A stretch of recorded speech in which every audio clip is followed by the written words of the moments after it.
Okay, I think we're ready to go after the introduction. And hello and welcome to the latest in the World Built Environment Forum webinar series. And my name is James Kavanagh. I'm the Director of Land and Resources at the RICS. I'm a Chartered Surveyor, Chartered Geographer, and have a great personal interest in a lot of what we'll be talking about today. We're going to be discussing strategies for design, construction and financing against climate disaster. So all around the resilience. You know, over the last 20 years, we've witnessed an increased frequency and severity of natural disasters, some man-made, of course, exacerbated by climate change, according to the UN. Developing countries, the global south, but of course the global north, as we've seen with the recent fires in California, their geographic vulnerabilities are particularly at risk of catastrophic events such as floods, storms, earthquakes, and of course wildfires. So enhancing building resilience is crucial to minimizing the effects of these disasters. This webinar is going to explore exactly how we can do this, build resilience. We're very lucky to have three fantastic experts. We're going to hear from them over the course of this webinar. I'll just go down a bit. We've got Mattia Donato, Associate Director of Head of Bioclimatic Design and Climate Adaptation at AKT2. Aris Papadopoulos, Founding Chair of Resilience Action Fund, Distinguished Expert in Resilience at Florida International University, and Dr. Tina Thompson, Regional Director, International Gallagher Ray. We've had over 600 registrations from 45 countries for this webinar, which I think goes to show the kind of global reach, not only of RICS-WBEF, but also the interest in these issues, which are of increasing importance. Do submit your questions to the panel as we go along. This really helps to bring things to life. We'll get to as many of them as we possibly can after we go through our questions, and we'll pick up as many or try and answer. So we're going to go over to question one first. Well, as I mentioned, we've got a couple of presentations to go through. So how critical is building resilience becoming, and how would you define it in the context of your work? I'll just go to each of the panelists, and they can also introduce themselves a bit more as well, and just get a bit of a scene setting question going on. So Mattia, if I could go to you first. Sounds good. Thank you, James, and thank you, RICS, for having me today. I think, first of all, resilience is a very broad topic, and resilience in general is the capacity of an asset to withstand adverse conditions and to recover also quickly. And I think with respect to the built environment, it's very important because we've been designing buildings and infrastructures based on historical weather patterns. And of course, with a changing climate, we need also a changing built environment, which can adapt and be resilient to future events. And so that's why I think it is important, because obviously the built environment shapes the way communities thrive, and therefore shapes our lives. So it's key to protect the built environment and to make sure it creates a safe environment.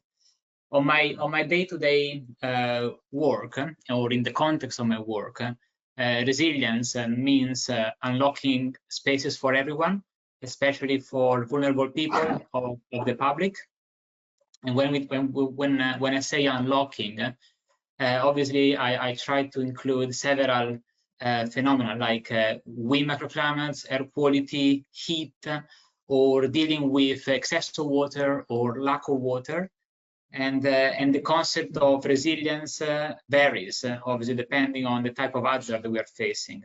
So there is not like a blueprint for everything. So for each force that we're facing or we're designing for, there will be a specific thresholds that we need to respect. And hopefully during the course of this webinar, we're going to explore this threshold and discuss how we can deal with them. Matthew, thank you very much. That's really fantastic. Aris, if we could go over to you just for some initial thoughts on that first question.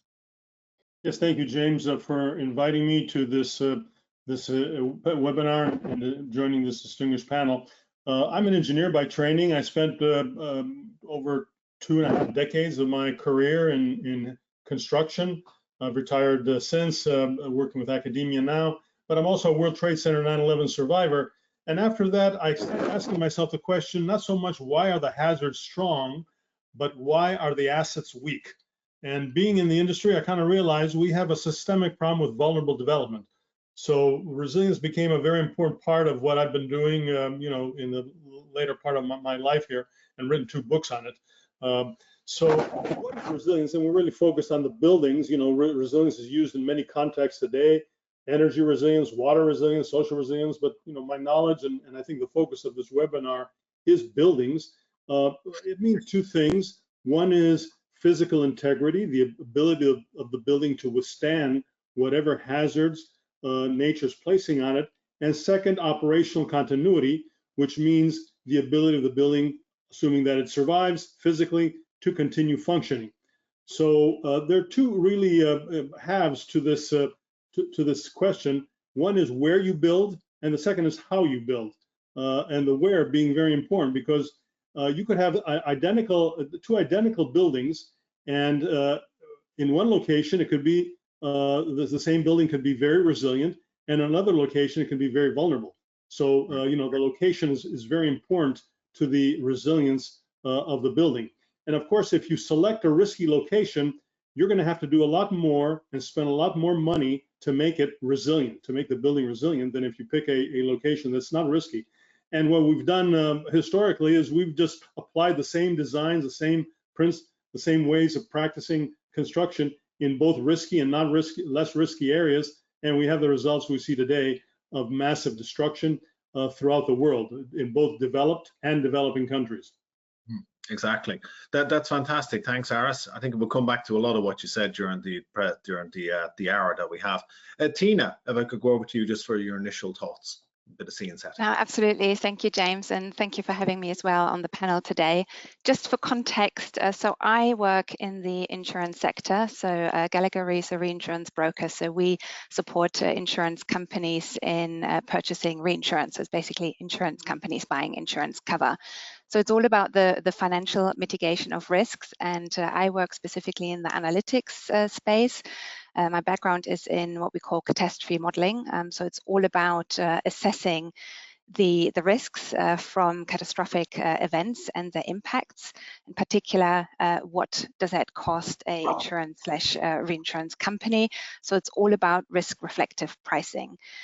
So in terms of this question, how critical is building resilience becoming? So I think there's 2 sides to it. So first of all, I think as populations are expanding, we are growing, we're expanding into more hazard-prone regions. If you think about, we're locating ourselves at coastal zones with impacts from storm surge, tsunamis, hurricanes, and windstorms, to name a few. We see plenty of examples in the news when big events happen. Especially currently in California and Los Angeles with the wildfires. So there's a lot happening, and that's in part because we simply are placing ourselves in locations where there is greater risks. Same with the wildfires. You've got the white land urban interface. We're building into those areas, which makes it more susceptible, of course, to those risks. So that's one side, I would say, the growing populations. On the other side, there's, of course, the evolving risk landscape. If you think about climate change, how the events are evolving in terms of severity and frequency, weather-related perils, hurricanes, droughts, floods, and to that extent also wildfires, because, again, the windstorms in California played a big part in the spread of the wildfires. So it's, there's a lot going on, and I think on the one hand, you've of course got your properties that you want to make resilient against those risks so that they can survive those impacts. But on the other hand, you also want to have the sort of financial security that you can recover and rebuild should the worst happen. I would argue that should be the last resort. Nobody wants to lose their home, and I can't imagine what people must go through in Los Angeles at the moment who've lost their homes. So I think it's really important that at least then the financial means are in place through insurance companies or public-private schemes. We can talk about this, because regions are developed at various degrees with insurance penetration. There's what we call an insurance protection gap as well. So insurance cover is not always readily available and affordable, which is a big issue, but it is important for it to be there so that communities can become resilient and rebuild and recover. But I think it all needs to be part of a bigger picture about prevention, adaptation, and risk mitigation. Thanks, Tina. I think you really alighted on a very important point there, that resilience is not just connected to the physical environment, but also governance and communities. And and community resilience is probably just as well. It is just as important. An organization, of course, to be able to deal and mitigate these type of risks, as we see in California, where people, I think, who didn't expect to be ever faced with these type of issues suddenly had to get their grab bag and be out of the place within several minutes after being given the evacuation order. Okay, and we're going to move on to the second question, because we have a presentation by Aris on what are the key challenges in assessing and managing risks related to building resilience and how can they be effectively addressed. And after Aris's presentation, we're going to have a bit of commentary from the other panelists. But like I mentioned at the start, do pop your questions into the chat as we move through this. It's a big issue and complex, but very important. Okay, Aris, over to you. Thank you, James, and the opportunity to present the Building Resilience Index.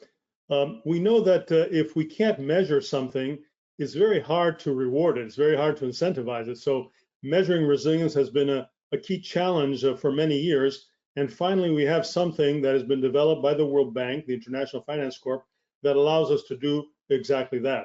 Next slide. As I mentioned earlier, the two components of resilient buildings are first the physical integrity and second the operational continuity. I often ask people who are building, I ask them, who is your customer? And they say, well, it's the home buyer, or it's the a corporate owner, or some institutional owner, or the lessee, the people who are going to lease. And I say, your real customer is nature, and nature is the most demanding customer, because if they don't like your building, it's going to be destroyed. And they kind of open up their eyes and say, oh, I didn't know nature is my customer, but it's something we all need to realize. Next slide. So what is a BRI, the Building Resilience Index? Basically, it's a tool that it's a verified, and I'll explain what verified means, because obviously if it's not verified, it can't be reliable, but it's a self-assessment. The building assesses its mitigation measures. It's a rating, it's not a certification. So I'll explain what rating means. It can be performed for any building, from a small house to a big institutional facility, a multi-use building, government building. It's not for infrastructure, it's not for bridges or roads, but if you have an airport, the terminals can be rated, but not the runways, for example. And it really rates the mitigation measures, the hazard mitigation measures. It doesn't rate the hazards, it uses the hazard information, but it really rates what mitigation measures the building has for that location. Next slide. So the aim here was to create something that is both robust, because Mother Nature is a very tough customer, and it will destroy a building. We have ratings for green buildings, for other things, but nature never really tests those, so we don't know really how green or healthy or whatever they are. But when it comes to resilience, nature will apply its forces and at some point will test it. But it also has to be easy to apply, which means we can't be conducting what I call a master's or PhD thesis for every building if we want to have a scale assessment. So it is a standardized assessment that is conservative in order to be robust, but has to be also easy to apply. Next slide. So IFC is the International Finance Corp. It's the private lending arm of the World Bank. The World Bank lends to governments, and IFC lends to the private sector in developing countries. They team up with other development banks, typically regional development banks, but also commercial banks. And IFC had, over a decade ago, developed a green index called EDGE, kind of a parallel to what's used in the US and perhaps Europe, called LEAD, but easier to use. It's been very successful. And they realized about 3 years ago they needed to develop something for resilience. And very smartly, in my opinion, instead of thinking they're going to build resilience into the green index, they realize that it needs to be a separate and parallel rating. And for a building to truly be sustainable, it has to be both green and resilient. I kind of, shake my head sometimes when people say, oh, I did all these green things, my building is sustainable, because I ask them, well, what if tomorrow it's totally destroyed? How sustainable is that? So they realize that, just being green is not truly sustainable. So IFC aim to complement their index. And why is IFC interested in this, and why banks should be interested in this? Their security is the buildings. And that security traditionally has relied on insurance, but the lenders lend for 5, 10, 20, maybe more years, whereas the insurers can reprice and redecide on their policies every year. So just because you have insurance this year doesn't mean you're going to have insurance next year, or the price may be totally different. So the lenders are starting to realize that their true security is not the insurance policy, it's the resilience of the building. Next slide.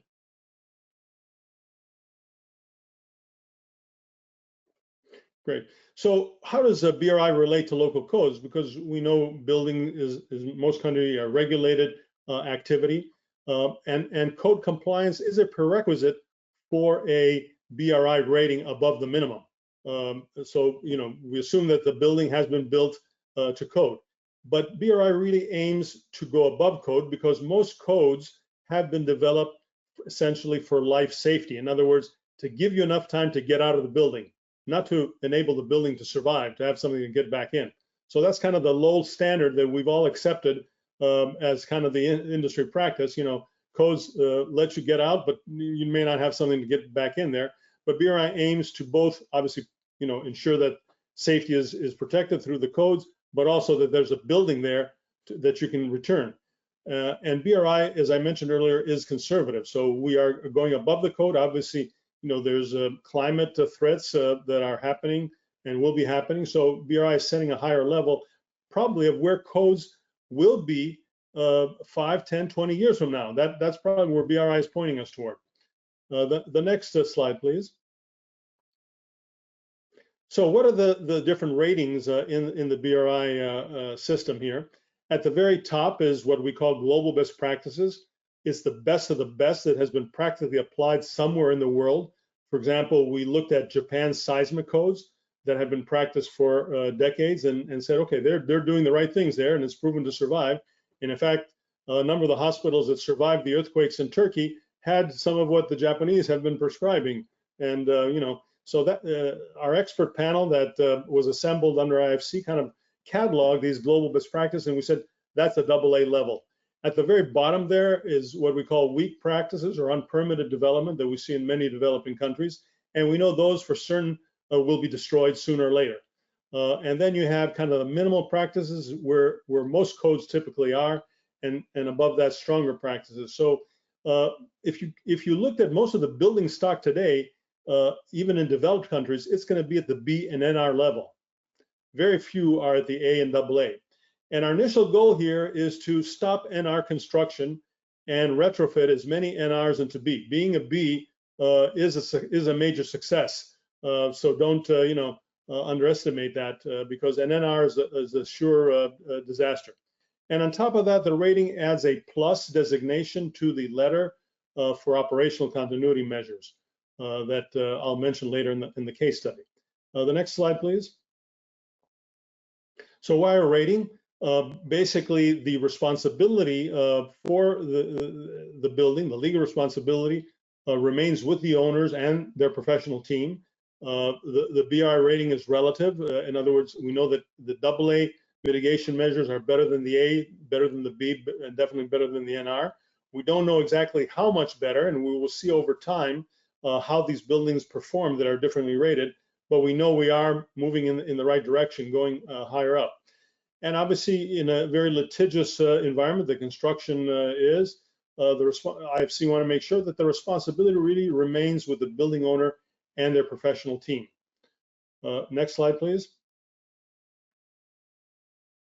So basically, the tool has 3 major components. One is incorporating the hazard knowledge. So if you put the address of the building, the tool will tell you these are the hazards you need to be looking at. and that's being that data is being incorporated into the database for many countries. It hasn't been completed. So if a country does not yet have that information, this can be done manually too. You can manually assess the hazard for that location. The second part, which I mentioned earlier, is the mitigation knowledge. That has been completed. The mitigation measures have been cataloged into the tool and have been organized, which are required for the B level, the A, and the AA level. And third is the information of the building, that the building has to input, and this information has to be verified by 2 locally registered engineers or building professionals.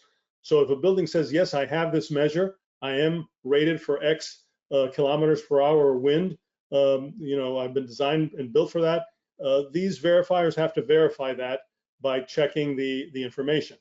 And on that verification is what IFC relies on to provide the rating for the building. Next slide, please. So as we've mentioned several times here, the hazards are site specific. The hazards are organized into 4 major categories.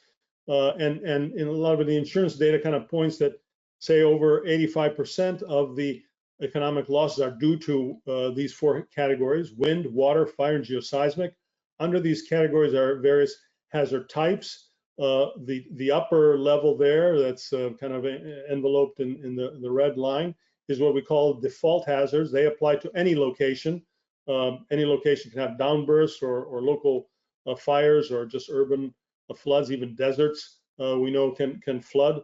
And then there are more geographic specific hazards. Some are macro geographic, like earthquake prone areas and tsunami or hurricane prone areas. Other are micro geographic, like flash flooding. It depends on the local terrain. So all these hazards are considered in BRI. Next slide. Another thing with BRI being conservative is that it provides a rating for each hazard category based on the mitigation measures that the building has. But the overall rating of the building is the lowest of the 4, which we call the weakest link principle, meaning that Mother Nature will eventually find your weakest point and damage or destroy you there. So we want the building to focus on what it can do to improve that weakest link. And the application is totally open, totally transparent. You can see what you don't have, what you need to have to go to the next level. There's no black box here, and it's free, by the way, other than paying for the verifiers. So this is another component in the conservative nature of BRI.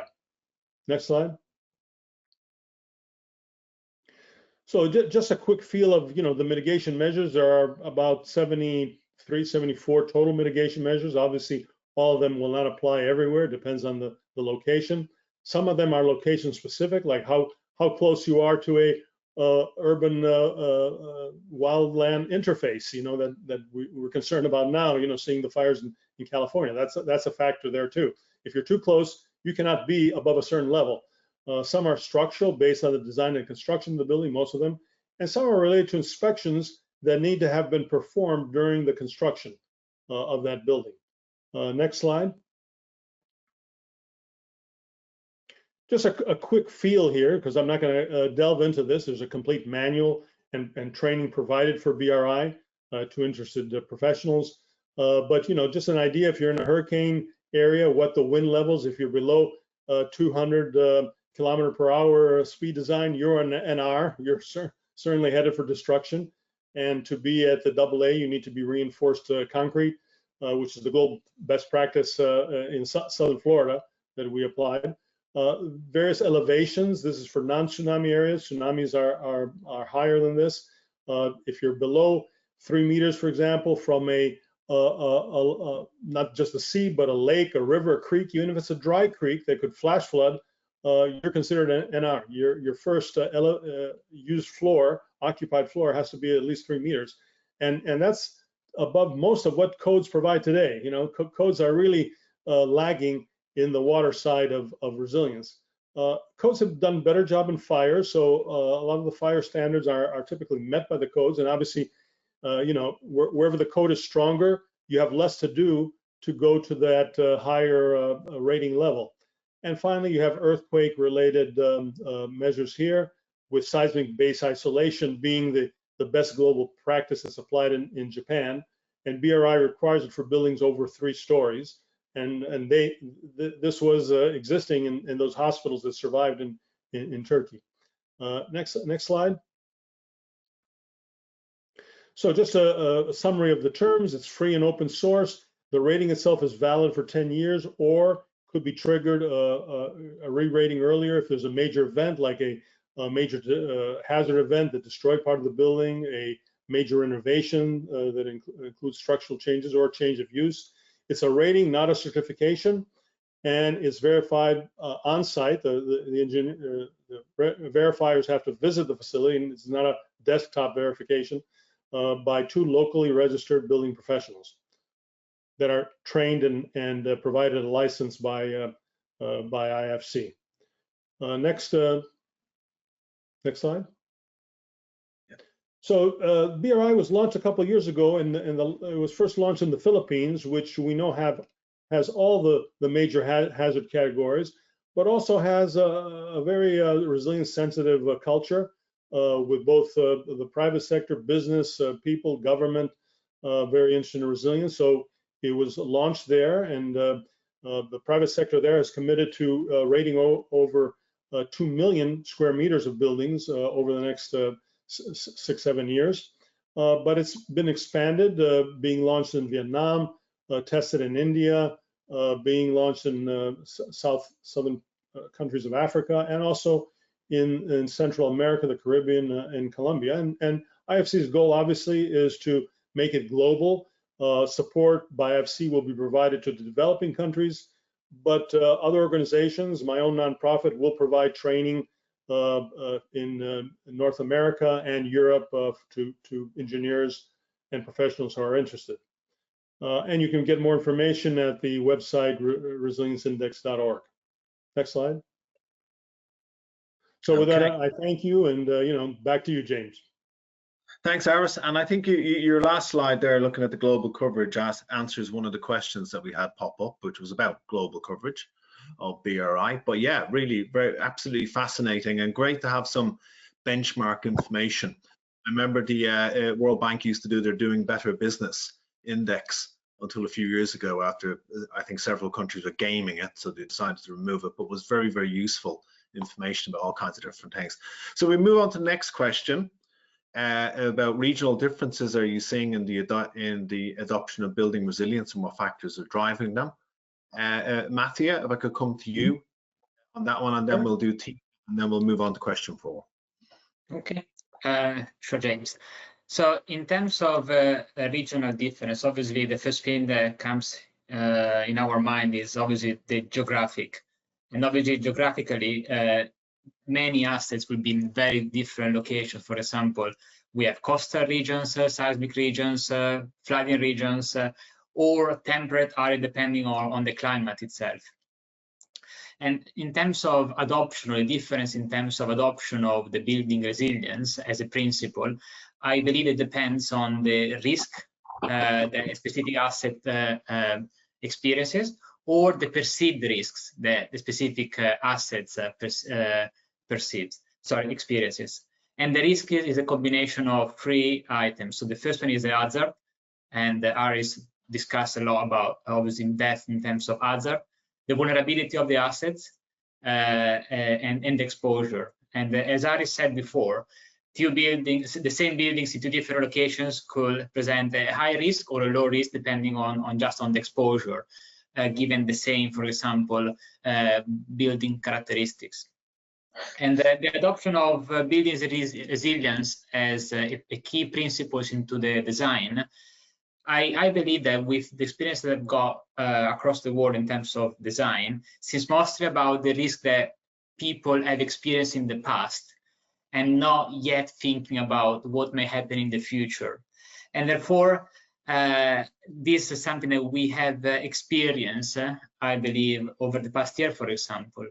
In April, I don't know whether you remember, but in just a day, 1 year worth of rain fell in Dubai. And obviously this caused a key issue, because obviously Dubai has quite a good guidelines with respect to mitigation of heat and reducing the problems with respect to heat stroke of people outdoor and also indoor, but they don't have anything related to flooding, and therefore that rain causes a huge amount of losses, financial losses, and in terms of business continuity, but also recovering from that problem. Or if you look about Canada, they have quite important and very detailed guidance with respect to cold snaps, for example, or snow storm or flooding, but they don't have much with respect to heat. And in 2021, Canada, for example, achieved approximately 48, 49 degrees of peak temperature in summer, and this caused hundreds of deaths in an area which is not used to this amount of heat. But having said that, each country faces different challenges. Even in the UK, for example, we are used to, for example, rain, but nevertheless, we still have problems with our infrastructure coping with an excessive amount of rain. And this has been the case of last spring, which has been the wettest since 1986. And altogether, obviously, urban growth impacts this problem. And I think we are experiencing in the UK the dilemma about where shall we put these 1.5 million homes in the next few years. Because obviously the space is what it is and the location is very important, making sure that resilience is part of this discussion will be key. And I believe that regardless of the regional differences, I think the key problems are two: the political decision on making sure the buildings are resilient, and then the finance. Because even if we have even if we perceive the risk of a specific problem, obviously these two, the political decision, and they have to be also backed up by the finance and the economics of the specific country. So these two problems, I feel, regardless of the regions where we are, I think are two key problems to face. That's really great, Matty. And Tina, certainly from an insurance point of view, those regional differences must be quite stark. Yeah, I was just going to add, actually, I think the wealth of a region plays quite a significant part of the adoption of those, resilience measures in the construction of buildings, and also the insurance penetration that they have in place. Because it's quite simple: if you're a wealthy country and you have more wealthy assets, a glowing economy, you obviously have greater incentives to protect those assets, right?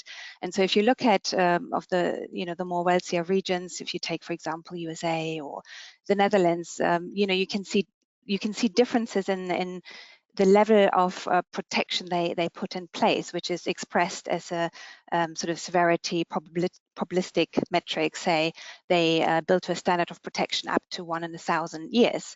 So that means there's a 0.01% chance of a really severe event happening that could damage those assets. Whereas perhaps other regions, they might build up to a much lower threshold, 1 in 100 years, or 1% probability of something happening. So it's you could argue that GDP can be seen as almost a vulnerability proxy indicator, which is quite interesting. But yeah, in terms of insurance, that's where we see a stark contrast in terms of the insurance protection gap in developing regions and developed nations. But that doesn't mean that we don't have challenges even in our developed countries. I mean, take the UK, for example. We had to put a scheme in place called Flat Re, a reinsurance pool, to ensure that residential properties can have access to affordable insurance cover against floods. That wasn't given. So with Flat Re, there's been a standard in premium rates set by council band, and insurance companies can then basically pass on any claims to the Flat Re, the reinsurance pool, against the levy that the insurance companies pay. So, it's these kind of mechanisms that are being put in place to ensure affordability and availability of insurance. And that's actually a key factor we're seeing in California at the moment. I think the wildfires really have brought to light the challenges that California has with the limited insurance protection in place. I think they're estimating the insured losses between 30 and 40 billion, but the economic losses are huge in comparison to that. I think 150 billion or more, sort of from the latest figures I've been picking up. And that's in part because the state was lacking risk-reflective insurance pricing. So even though the state wanted to put in place protection to make sure that insurance costs weren't skyrocketing, but it led to a gap where insurance rates were falling well below the cost of claims, and that meant insurance companies were pulling out of the high risk areas. Now the state of California, in particular the Department of Insurers, are approving catastrophe models for the rate setting of insurance, so that you have a better view of the cost of insurance. And what that allows is basically you have less of a broad-brushed approach where insurance companies are saying, oh, we're just simply pulling out of that area. They can actually have a view of, okay, how much does it cost? This is how much it will be passed on in premiums. We can actually underwrite in those areas rather than just pulling out completely. But yeah, it's a big topic, affordability, I think more needs to be done. As I said, it's the catastrophe modeling is not the solution on its own, right? You can still have risk-averse selection, as we've seen even in the UK with flood risk.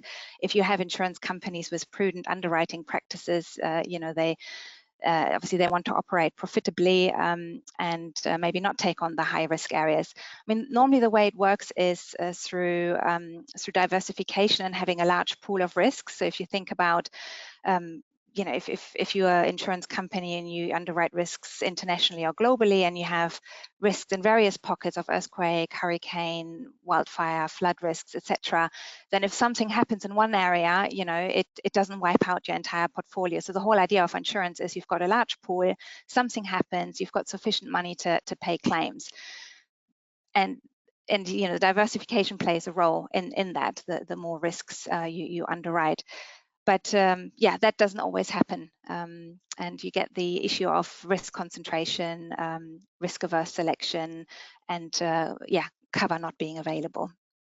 Yes, thanks a lot for that, Tina. That's really fantastic insights, particularly into that kind of risk-reflective insurance element that you mentioned, where where maybe certain geographies are catching up to the risk that they're going to experience, particularly with climate change into the future.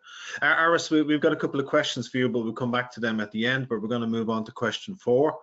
How can the design, construction and retrofitting of buildings be improved to enhance resilience against natural hazards and climate change? And Mattia, I think you're going to give us a bit more of an insight into this element of the discussion. You're on mute. Yes. True. Thank you, James. So in terms of design, construction, retrofitting buildings, obviously, we are all discussing about how we can make sure that they are resilient to natural hazard and climate change in the future. And the 3 topics are they are obviously, we need to address them in a different way. So in terms of design, the first thing is that we need to design a new building, for example, in the right place. This is the key. As we discussed before, building in the right place obviously solves already key issues. But if we have to be in a place where there is risk and the building can be exposed to specific hazards, then obviously the first thing is to strategically densify. So in urban environment, for example, we all know that we have to densify. We need to increase the amount of people in the urban environments for different reasons. And by being strategically, we can reduce some of the hazards that we are facing. For example, if we build a tall building to improve natural ventilation corridors, then this can improve, for example, the air quality around the buildings, or can even reduce temperatures around the buildings, and therefore can create a better environment. If we have the right amount of space as well, and this obviously is a key challenge in the urban environment, we can even include sustainable drainage systems. And obviously for sustainable drainage systems or natural-based solution, we need space. So right place, have enough space. Obviously, these are 2 things that really help in terms of the design. And then obviously in terms of climate change adaptation and mitigation altogether, we need to design with passive solution first. And this obviously is a key item with respect to, for example, overheating, which is a key aspect in the UK, where we want to reduce the reliance on cooling mechanism or cooling devices, so that people can actually run their houses and their homes with a low amount of energy and cost. And secondly, in terms of design, obviously low carbon solutions are part of the answers. For example, materials with a low embodied carbon, or innovative concrete, which can be carbon neutral or carbon positives, reuse steel or reclaim steel, reclaim timber. All these elements can be part of the solution. And in terms of design, obviously, as Aris showed, there are also key tricks, for example, that can be very helpful. For example, if we don't design basements, for example, or we raise the first floor of the buildings, we are already embedding resilience without even noticing almost. And this probably is one of the key elements. Or designing or specifying materials with a low reaction to fire, so A0 category, for example. These already embed resilience into design, which is quite key. In terms of construction, for example, obviously, once we design and specify specific methods of construction, obviously the construction typically tend to follow these the advices and the specification. So in order to make sure that there is not a performance gap between what we design and what we build, obviously if we improve or increase the number of prefabrication into our design, this can help, because all of a sudden, instead of rely on on-site skills of the labor, then we can rely on elements of the buildings which are pre-built in controlled environments and can be installed more quickly. So all of a sudden, we are reducing the time in on-site, so we're reducing the exposure to potential risk also during construction, but then we can make sure that we have a reduced performance gap between the design and the real performances.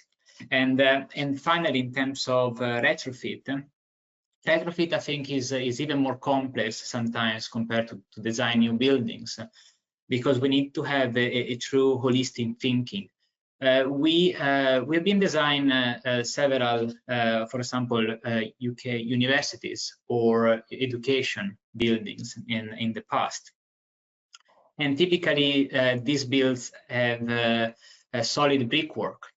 And brickwork, obviously, it's a type of construction which breathes constantly.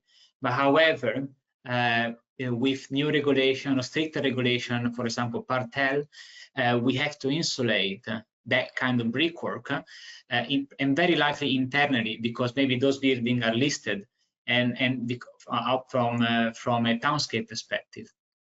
And if we insulate too much, then we create different problems of mold or freezing cycle of the brick, because it's moisture, and therefore we have a reduction in terms of lifetime of that specific type of wall, and all of a sudden we have to refurbish it, and we are and the regulations sometimes are a bit blind to the potential outcome of just placing insulation. So we need to be careful for retrofitting, and we don't have to think only about energy alone or durability alone. We need to think about all these problems all together, because the most important thing is that the building to stand in the future, because if we have to rebuild it down the line, we will spend more in terms of money, time, and carbon budget. So that's something key that I would like obviously to share. Okay, thanks a million, Matthew. That was very interesting. Aris, did you have any thoughts on that question about design and retrofitting?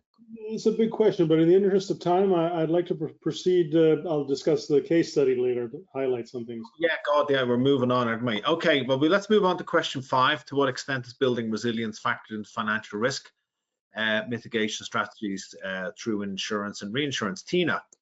Yeah, I'll try and keep this brief. But yeah, basically, if you think about if you take out your own insurance, take car insurance, it's all about your behavior. When was your last loss? Your no claims bonus, that impacts how much premium you'll be charged. So that's same for property. When you have own your own property and you get home insurance, you put in when was it built, what's your rebuild cost value, etc.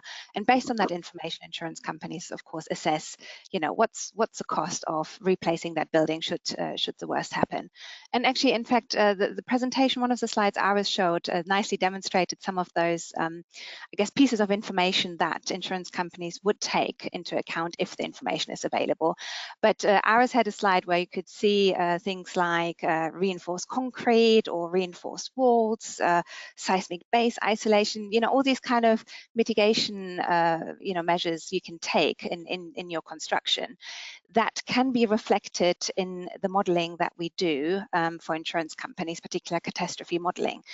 And particularly what we call this is the vulnerability function. It's or the mean damage ratio, basically, that relates the hazard to the damageability of that property. And this is called a mean damage ratio. That's basically the ratio of the repair cost of the asset to its replacement value. And this is quite critical.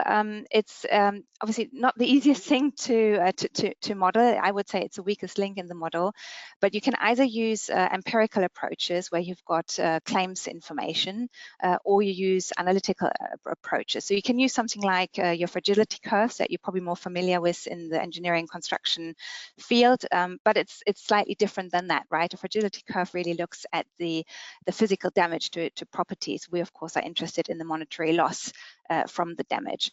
But the key is that basically with the modeling, we can factor in the types of, the building construction, the year builds, the occupation, the height, and that will vary by hazard. So if you think about flood, as soon as you have a bit of flooding, you have straight away quite a high loss ratio. So the curve will look very different to, say, from a windstorm vulnerability curve, where you need to have really high wind speeds and perhaps have high buildings that are more vulnerable to these wind speeds. And as soon as the wind penetrates a window, your building is gone because it'll lift up the roof.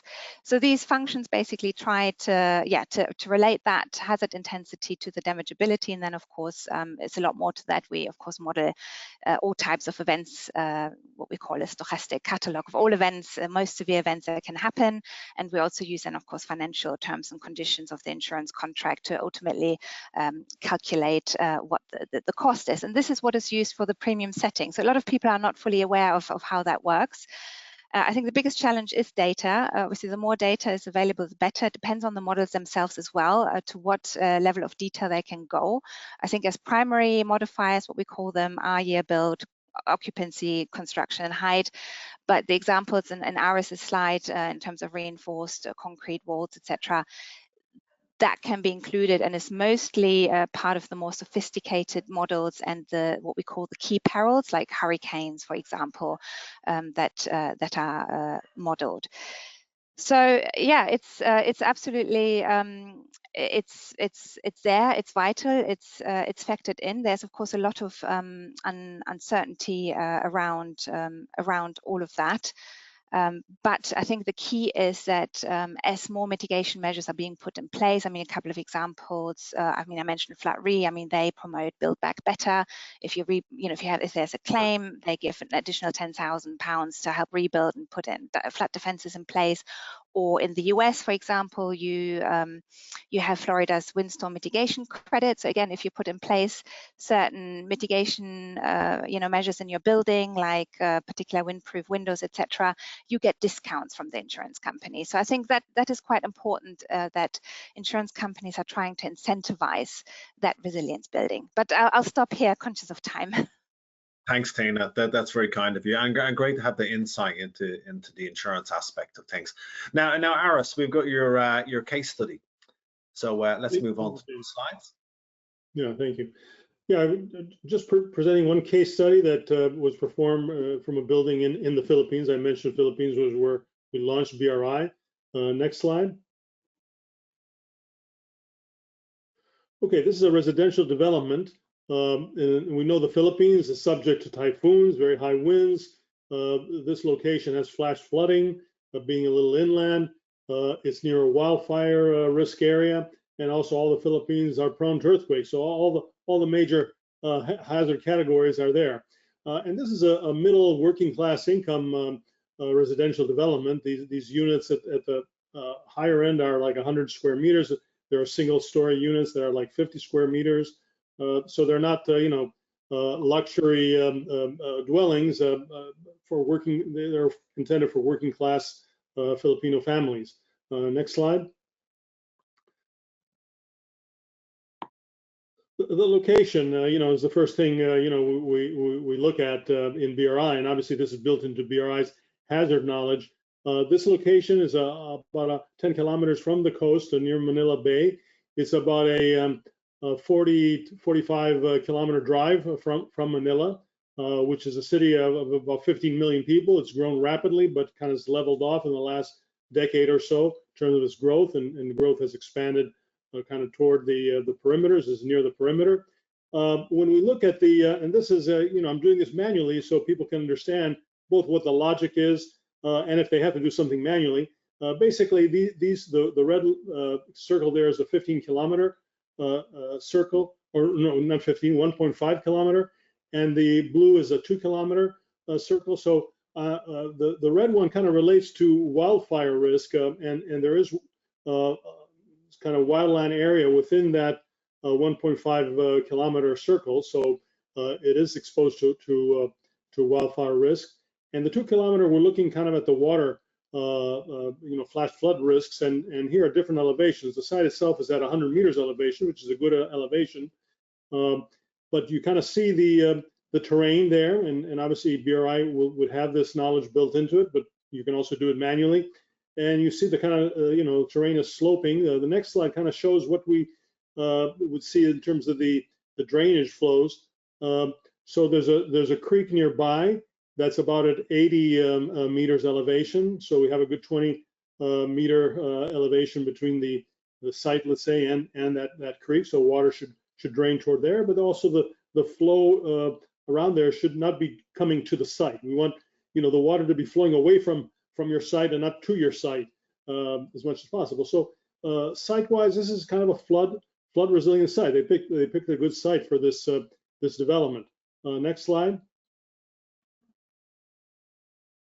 So some of the key building information. Obviously, it's a fairly new construction building, and Philippines has improved its codes, particularly in earthquakes, after a series of disasters. So this is built to a good earthquake standard. It's a reinforced concrete building. We said 20 meters elevation from that nearby creek. It has seismic shear walls. It has defensible space around. The roof is a metal roof.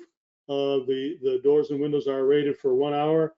It has water retainage on site for a 100-year event, and it's not on filled land, which is kind of important when you're looking at seismic. Filled land we know can liquefy, and buildings on liquefied soils that are not properly, foundations aren't properly into the rock, will bend or fall over. So some of the key building information that is needed by the verifiers and obviously the assessors in providing to the BRI app. The next slide, please. So when you put all this into BRI, it gives you a AA rating for wind. It's built to the highest wind standards here. An A rating for water, and the reason it's not AA is because the AA requires a 200-year on-site retainage for stormwater, and this only has 100 years. So if they were redesigning this, they could, or rebuilding it in the future, they could plan a little incremental storage for the 100 to 200-year event, which is not double the 100-year quantitatively. The fire is an A level there, and the reason there is it is too close to it has good fire mitigation measures, but because it's within the 1.5 kilometer zone, it cannot be a AA. We want a building to be further away location-wise, and geoseismically it's a AA. Being a 1- and 2-story building, BRI does not require the seismic base isolation. It's for 3 and above stories, so it is a AA. But the overall rating of this building, from a physical integrity perspective, is an A. And next slide, please. We're going to look at the operational continuity measures. It has a green certification. There's on-site renewable power. You saw some solar cells there. and there's multiple access entries. And today, if you have 3 out of these 10 minimum for BRI, you get that plus. So overall, next slide. This building is a plus, which means this is a building that, as a buyer, I'd love to buy or to rent. As a lender, I'd love to lend to this building. As an insurer, I'd love to insure this building. And as a community, I love having buildings like this because I don't have to resource emergency, more emergency response capacity to address emergencies. So, this is a win-win for everybody among the stakeholders. So these are the kind of, obviously, this is an exceptional building in a good location. If this building was near the water or not in a flood resilient location, they would have to spend a lot more money to make it resilient, and maybe they wouldn't, especially if they're speculative builders. So they would drop probably to a B, but definitely we don't want NRs. Let's have Bs and above going in the future, and not NRs. And where we have NRs, let's see if we can retrofit as many as possible. Not all of them can be retrofit, but if they can be, it benefits everyone to do that. So with that, I thank you. Next slide, and returning back to you, James.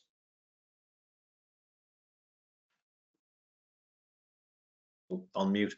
And thanks a lot, Aris. That's really fascinating, absolutely incredible. And yeah, and I was just looking at the news there about the massive snowfalls in the southern American states and the potential chaos that's going to cause, because the buildings will not be in any way resilient in that geography. And so thanks a lot for that case study. That's incredibly interesting.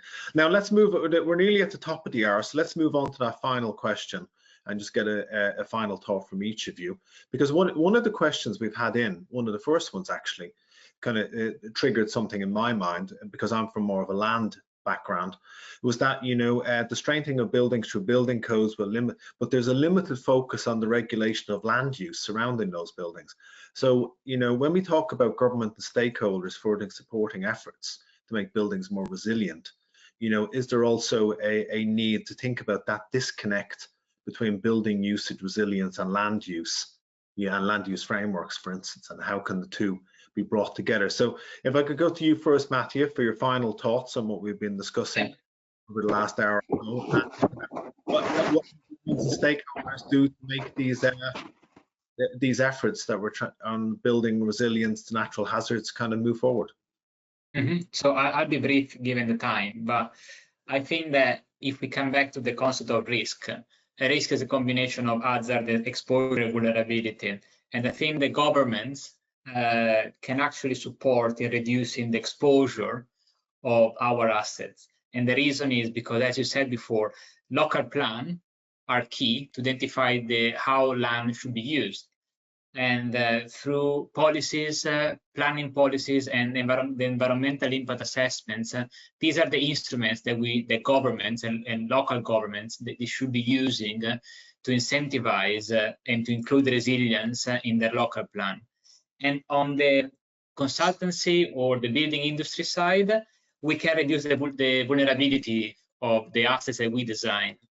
So we can develop new methodologies to actually address the problems that we're facing, and together with the local plan and the reduction of the exposure of our assets, we can actually build more resilient built environment.